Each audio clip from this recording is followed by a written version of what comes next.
explain how we got this shot. Just ignore this whole situation right here. We're doing a thing for work. No Shave November. Anyways. So I got to go home for a week and we did a nice little family reunion. Saw a lot of family and I had my little cousin just running around, the cutest thing.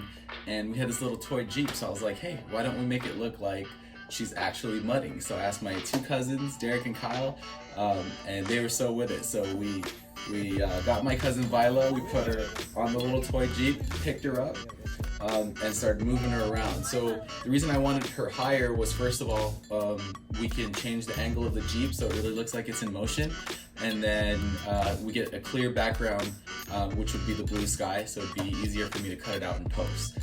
So what I did was I took pictures of it, tried to match the lighting of the background that I wanted to choose, and also tried to match the angle, the camera angle, which was kind of like a downward pointing angle.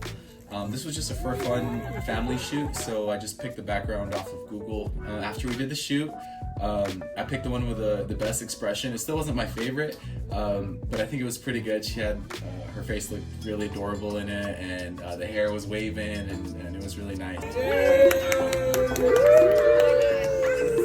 So I cloned out the original Jeep in the background layer.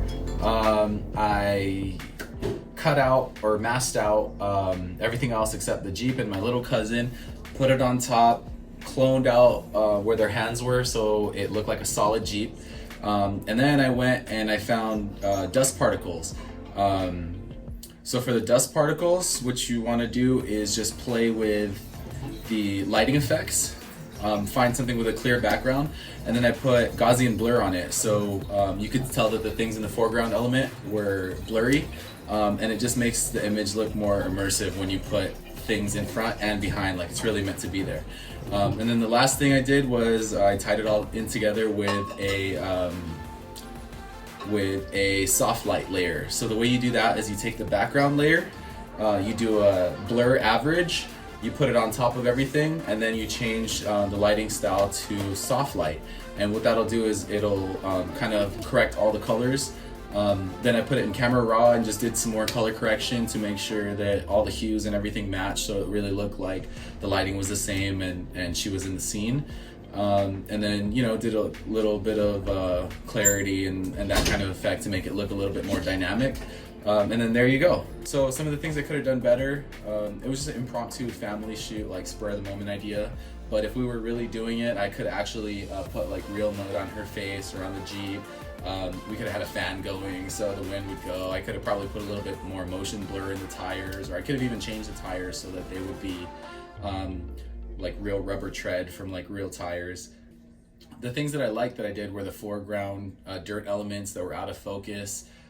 We put lights in all of the actual lights so it looked like the vehicle was turned on. I did some motion blur on there, and then I even put another layer of the background in front of the Jeep and masked it out, and then did some liquefy so it looked like the wheel was kind of bending in and the mud was getting pushed where it should have been pushed, to make the scene a little bit more real.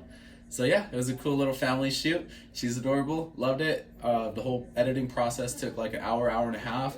The shoot itself, you saw, was like 10-15 minutes.